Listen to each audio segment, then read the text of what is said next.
The subject of this program is after-action evaluations. Now, after-action evaluations go by different names. They're sometimes called critiques, they're sometimes called debriefings, and there are other names as well. Now, in the public safety professions, the word debriefing has come to mean something like a critical stress incident debriefing, where everybody gets together after something bad has happened. We don't mean the word debriefing in that specialized way in this program to the extent we use it. We mean to use the word debriefing in the sense that it has in the broader world, in which after something has happened, everybody gets together, you talk about what happened. It doesn't have to be something bad. It's just you've done something significant, you come together, you talk about what has happened so that you can improve how you do that same action later on or in the future.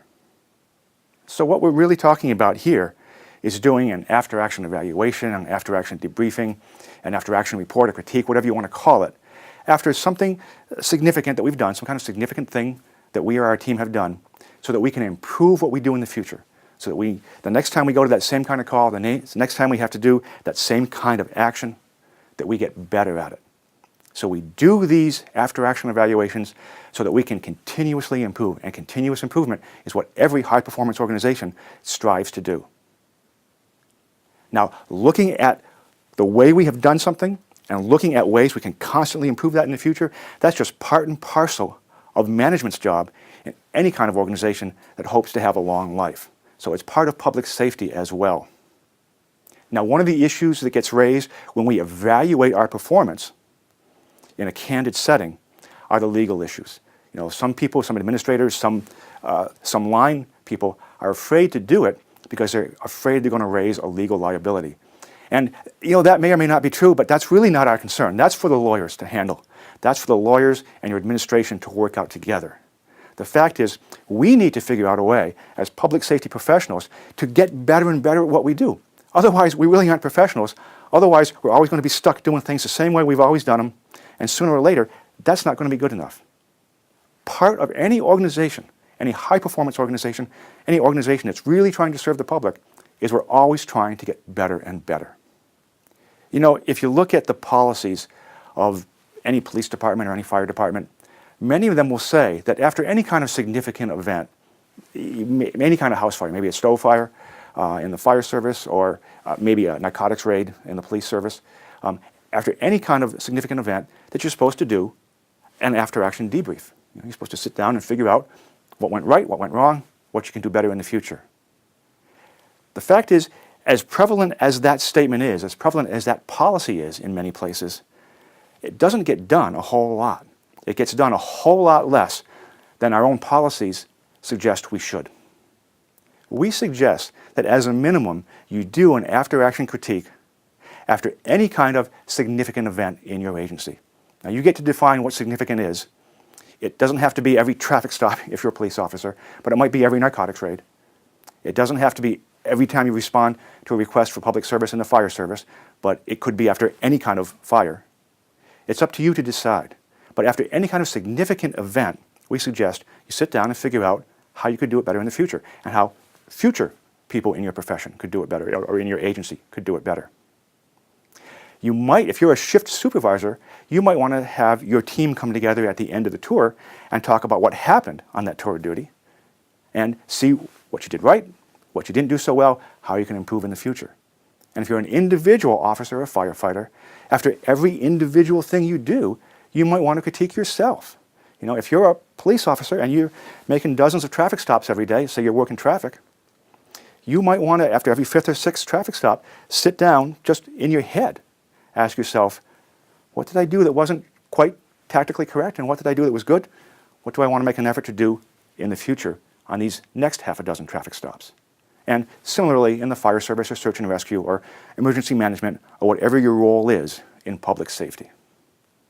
And that brings up a point about the audience for this program. The audience for this program is anybody involved in public safety. Any of those four functions we just mentioned, police, fire, emergency management, search and rescue, EMS even, it could be anybody involved in public safety. We'll be giving examples throughout this program. It's kind of hard to find an example that fits all of those different jobs. So the examples we give may focus in on one of those jobs rather than all of them. But the point is that this program, the principles we talk about here, the techniques we show you here, apply across public safety. Now, the tool to do after-action evaluations, the tool to do continuous improvement, has existed for decades in the business world, and it's called root cause analysis. I mean, it's just part and parcel of any well-run company these days. In the 80s, we had to learn it from the Japanese, but now industry all across the world, from America to China to Russia to Japan and the United States, everybody uses root cause analysis as one of the fundamental tools for continuous improvement. And it's a great tool to use for after-action debriefings, after-action critiques. Probably the best known set of these tools is called the Toyota Production System, and it's the way that Toyota has utilized a number of different kinds of quality tools to make really good cars.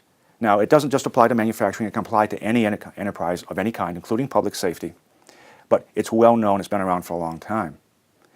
The tools that comprise the Toyota Production System, the tools that comprise root cause analysis, which is one of the elements of the Toyota Production System, are no secret. They're widely written about. There's lots of books about them out there. And if you're interested, it's really easy to bone up on these things. Now, one of the really neat things about these tools, including root cause analysis, is that it's extremely simple. It's very insightful.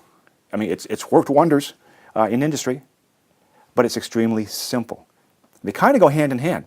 Anything that really cuts to the core and helps you make fundamental big change has to be fairly simple. And root cause analysis is one of those tools that's really simple, but also really powerful. Now, these tools have been used, as we said, for decades in the business world. Books have been written about them. And if books have been written about them and they're widely known, been used for a long time, well, why doesn't everybody do it? Why are some companies better than others? Well, it's even stronger than that. We can even make that question stronger for you. You might ask, well, why does Toyota give tours of its manufacturing plants to people all across industry? Why does Toyota collaborate with people who write books about their management methods? If they're so good, wouldn't they want to keep them secret? Now, the fact is they don't have to. Because knowing how to do something and actually having the discipline to do it are two different things.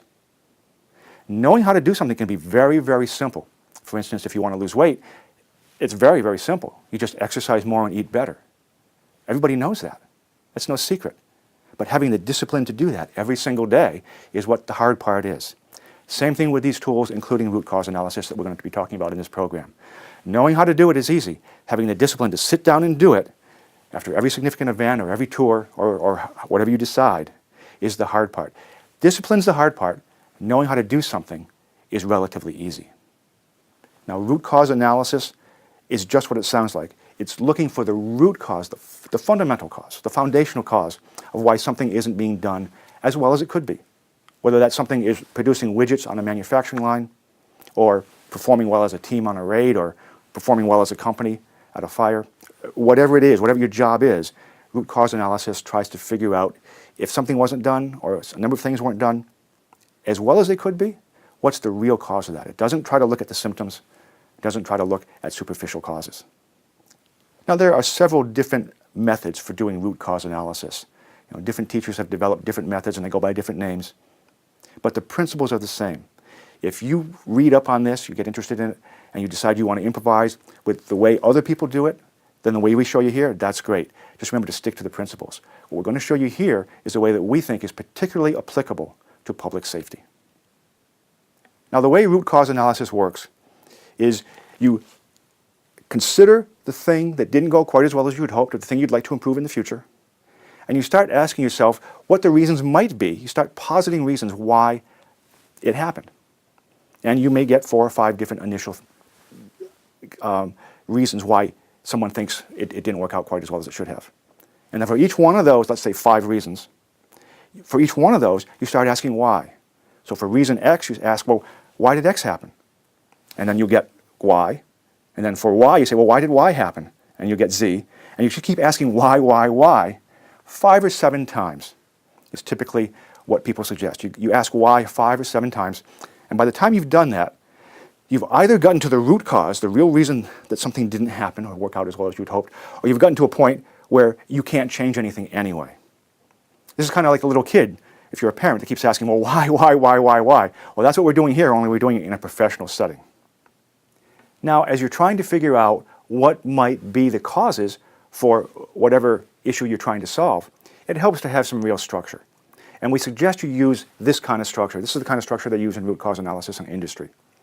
And what you do is you put the problem you're trying to solve or the issue you'd like to improve at the very top. In this case, we'll assume that it's a police raid. It's an arrest raid. They're going in to arrest somebody with an arrest warrant.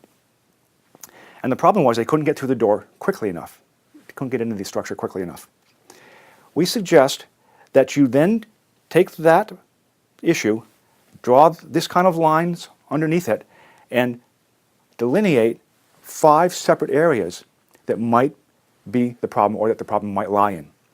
And those 5 areas are training, tactics, tools, people, and other.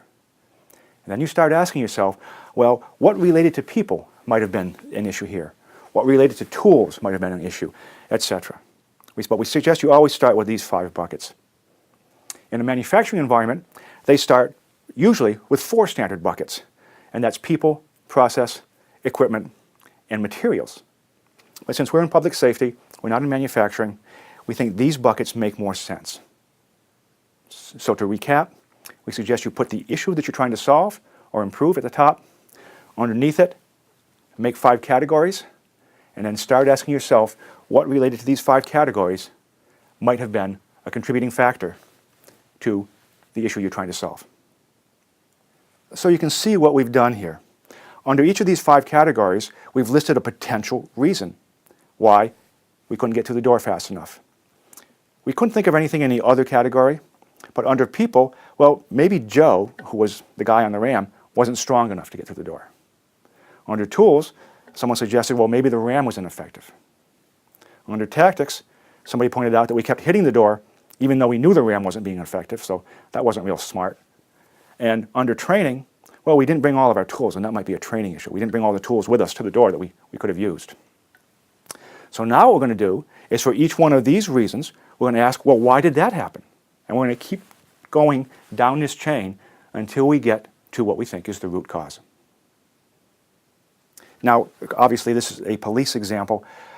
We tried to think of an example that applied everywhere in public safety, and we just couldn't come up with one that made sense for every branch of public safety. So if you're in one of the other branches other than law enforcement, the principles are the same, the methodology is the same. Don't get hung up on the exact words we're using here, the specific example. It's the principles that count. So anyway, going back to our diagram now, we've got the first level of potential problems. So for each one of these, we ask, well, why did that happen?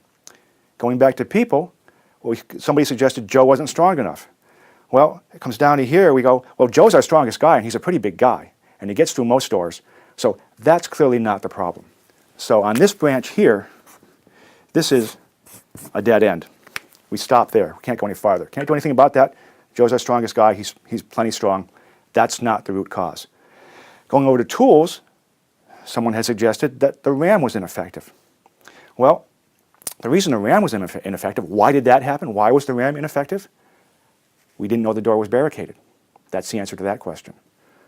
Coming over to the tactics issue, when someone has suggested that we kept hitting the door, even though it wasn't particularly effective, why do we keep doing that? Why do we keep hitting the door? It's because we didn't bring any better tools with us. On the training side, we didn't bring all of our tools with us to the entrance site, to the breach site. Why didn't we do that? Well, we didn't do that because we've never trained to bring our full complement of tools with us, and we've never practiced transitioning between all the different pairs of tools that were available to us. Now I want you to notice something here. Under tactics, we started talking about tools, and that's okay. This tools thing doesn't need to be under the tools column because this answer, revolving around tools, is the right answer to this tactics question, and that's okay. These 5 buckets are just starting points.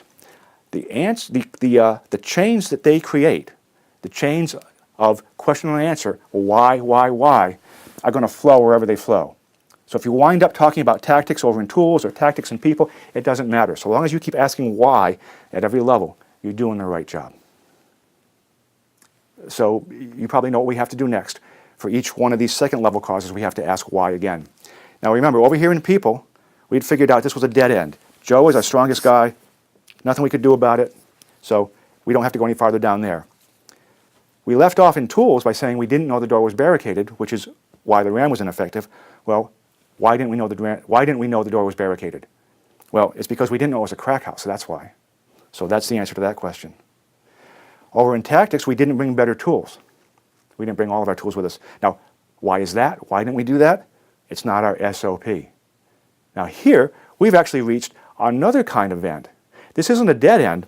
This is something we can do something about. We can change our SOP. So we've reached an action point here. We've reached the root cause on the tactics side, or in the tactics column, and we can do something about it.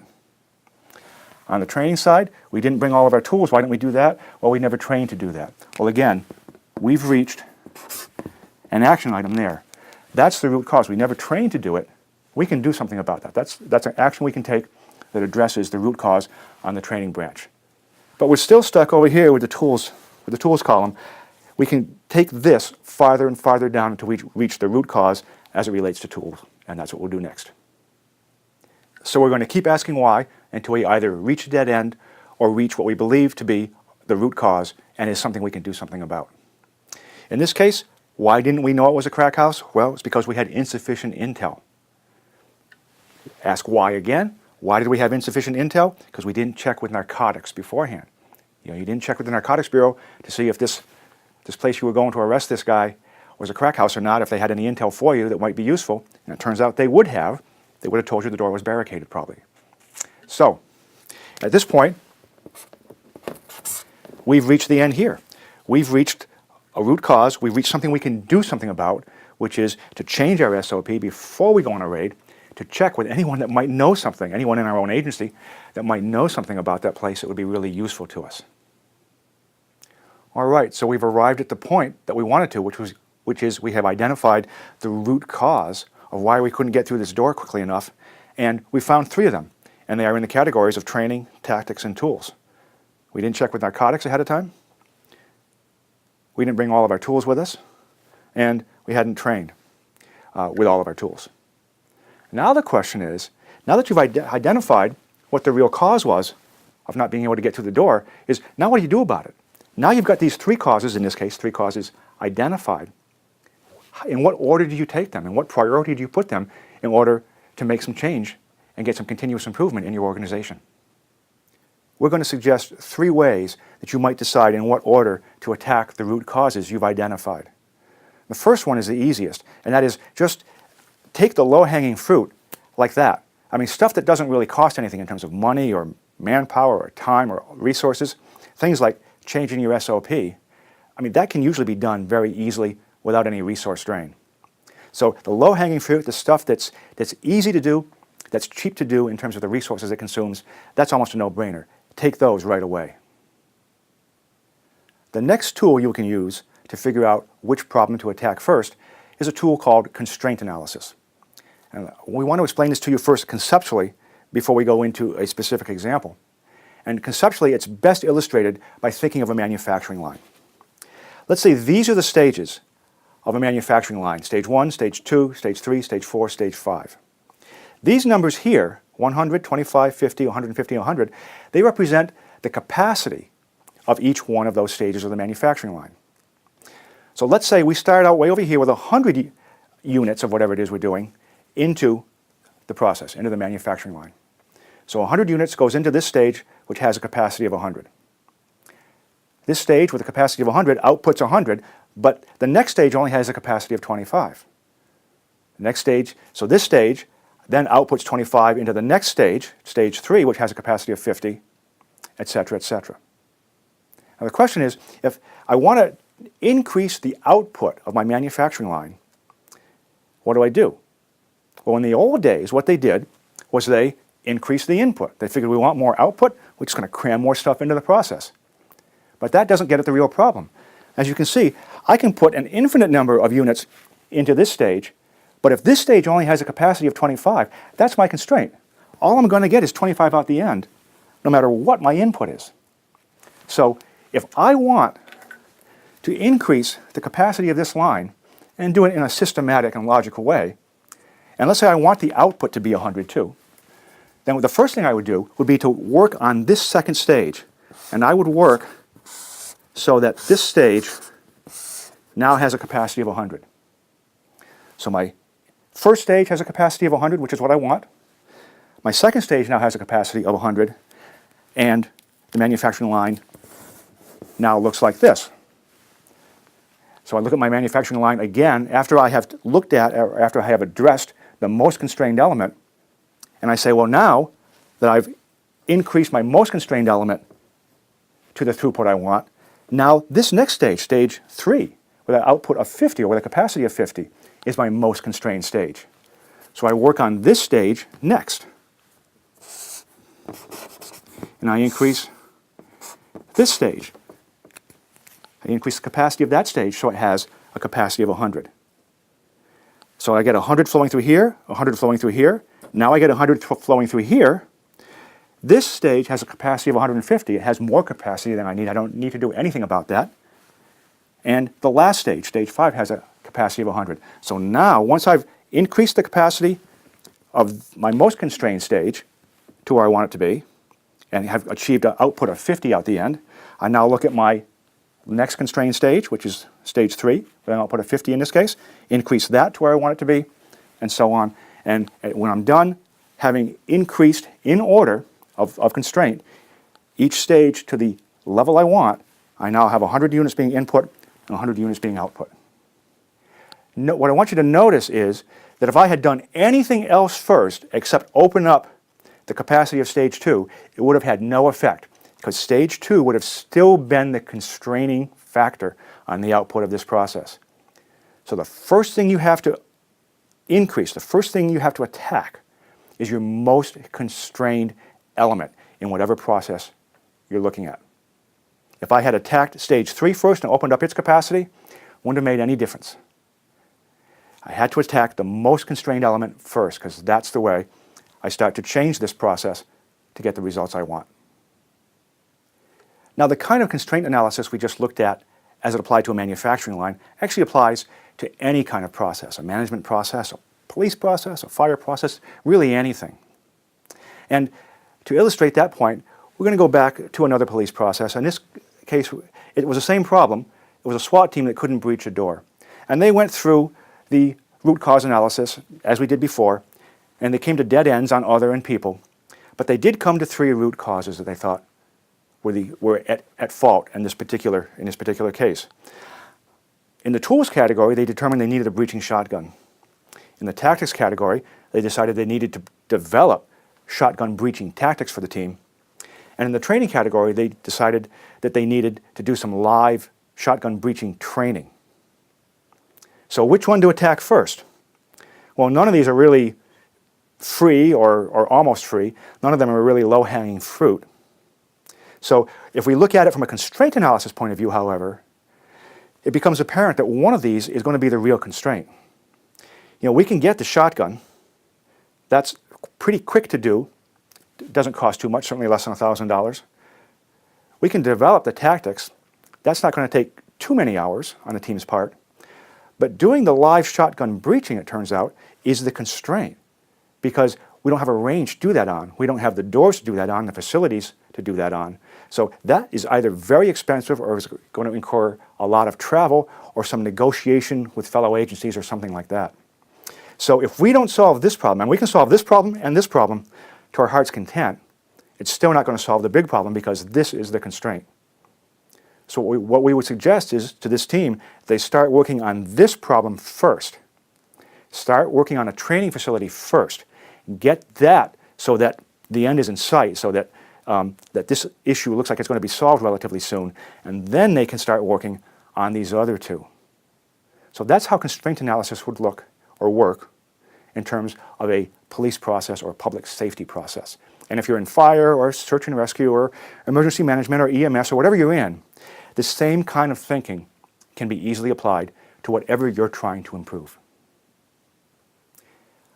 Once you've identified your root causes of the problem you're trying to solve, another way you might want to look at which of those root causes to attack first is in terms of which one occurs most often. And to do this, you use something that's usually called a Pareto diagram or a histogram. Those are just fancy words for a bar chart. where you plot, where you put your causes on the x-axis, the frequency with which they occur on the y-axis, and you just see how often these causes show up as root causes when you have the same problem. And looking at it this way, you would say, well, gee, cause B tends to be the one that causes the problem we're trying to solve the most often, so that might make sense to attack first. So all of these three ways, attacking the low-hanging fruit because it's easy and cheap to do, using a constraint analysis, or using a frequency analysis, those are all three ways you can figure out which of the root causes you've identified to go after first. And which of these methods you use, there's no real science to it. You probably want to look at them all. Not all three would apply in every case. And when you have more than one that applies, you just kind of have to use your common sense. And it really is fairly commonsensical. But at least you now have some tools, some proven tools to use when you're trying to do continuous improvement and make yourself into an ongoing high-performance organization. Now, all of these tools, although they're proven, are pretty simple. So you might be asking yourself, well, gosh, they're so simple. Why do we need to even use these tools? Why don't we just wing it? I mean, it's common sense. Let's just get together and talk about it, and we'll come up with the right solution. Well, there are reasons to use structured tools like this. Number one is it actually forces you to go through the process. Remember earlier we said that most agencies that we're aware of don't do this kind of after-action review as often as they should, and in many cases not as often as their SOPs or their policies say they should. So it forces you to do it. Another reason is these tools will open up your mind to possibilities that may not be obvious. A third reason is rather than just have a bunch of ad hoc suggestions coming at different levels from different places, you now have a structure so you can actually analyze things better and more intelligently than you could without a structure. And finally, doing after-action reviews in this way provides documentation. Documentation for management and documentation for the people that have the action items, documentation for the reasons you're doing things. I mean, I really don't need to explain to this public safety audience why having things documented is a good idea. So for those four reasons, we think it's a good idea to institute these kind of tools into your after-action reviews.